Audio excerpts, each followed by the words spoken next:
Lawrence! Aray ko, ang sakit. And guys, natutuwa lang ako kasi meron tayong isang followers na nag-comment, bakit daw ako puro reklamo, madali lang naman daw yung deliver. Sa totoo lang, tama ka. Oo, madali nga lang mag-deliver.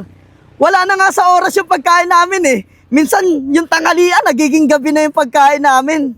Madali lang talaga. Lawrence! Lawrence!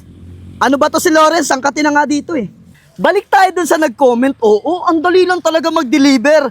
Ulan at bagyo nga yung tinitiis namin Sobrang dali lang. Deliver! Sa sobrang dali nga mag-deliver Tulog na kayo, nagdi-deliver pa rin kami. Ang dali lang talaga. Lawrence, nasan ka na? At alam mo kung ano yung pinamadali sa pagdi-deliver? Yung ang layo ng biyahe namin, tapos ikakancel nyo lang. Ay, hello po. Kayo po ba, Sir Lawrence? Ayo po. Parcel nyo po, bali 325 po. 6 na sapatos. Kuya, kinancel ko na yan Ha? Cancel na po yan. Kuya, 2 oras ako naglakad ang layo ng pinanggalingan ko. Cancel na po yan. Ginagalit mo ang pogi! Hindi mahirap pa maging isang delivery kung lahat ng mga customer marunong umunawa at umintindi.